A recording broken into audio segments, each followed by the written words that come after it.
नमस्कार साथियों। एक तीली ही घर फूंकने के लिए काफी थी जनाब, आप तो बारूद के ढेर से ही खिलवाड़ करने लगे। आज हम बात करेंगे उत्तर प्रदेश सरकार द्वारा हिंदुओं के सबसे बड़े गुरु शंकराचार्य भगवान के अपमान मुद्दे पर। सब गुंडागर्दी लोग मोबाइल छोड़ लिए हमारा और मोबाइल तोड़ने के लिए आ गए थे, छत्र को तोड़ के। क्या है जानते हैं, इस नोटिस में ये लिखा है कि आप शंकराचार्य हैं, 24 घंटे में इसका प्रमाण दीजिए। और आपने ये क्यों लगाया है अपने नाम के आगे शंकराचार्य?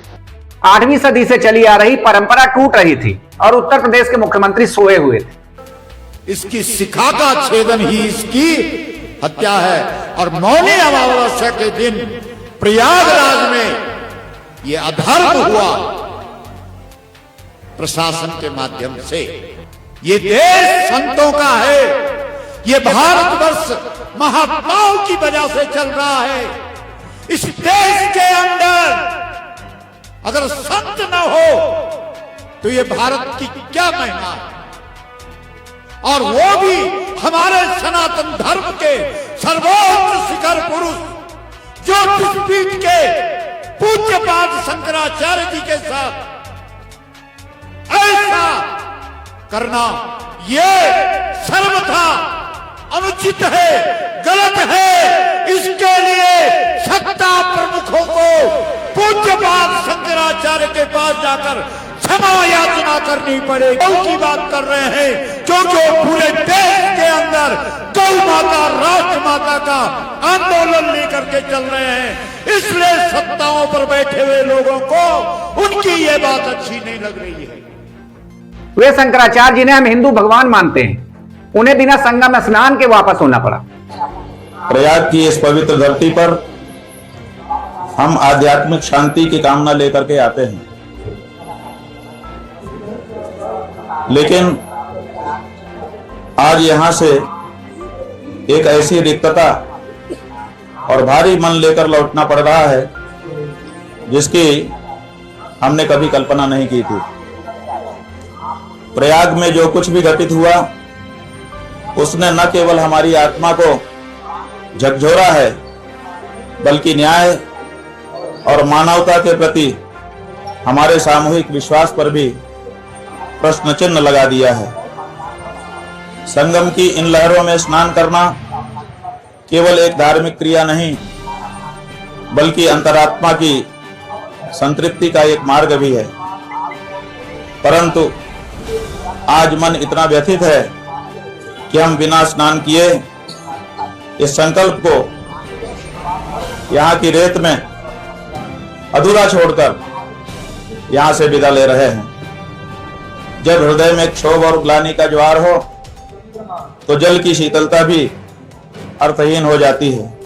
संगम क्षेत्र के लाखों भक्त फूट फूट कर रोने लगे, लेकिन उत्तर प्रदेश का प्रशासन अनजान बना रहा और शंकराचार्य भगवान से शंकराचार्य होने का प्रमाण पत्र मांगता रहा।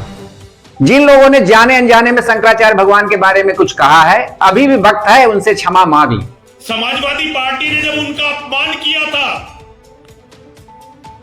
और वो अविचल खड़े हुए थे, तब हमें दुख नहीं हुआ था, क्योंकि हम जानते थे कि ये अखिलेश यादव ये सनातन के शत्रुओं के साथ है, ये हमारे दुश्मनों के साथ है।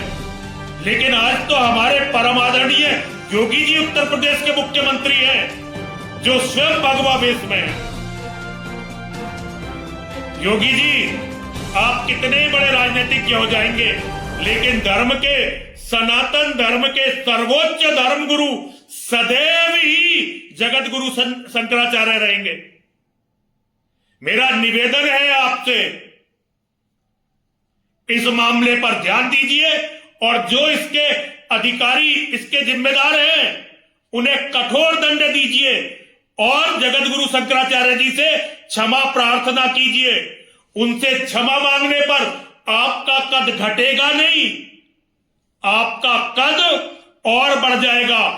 क्योंकि जिस प्रयाग में लोग कल्पवास करते हैं वह याद शंकराचार्य भगवान का बसाया हुआ है।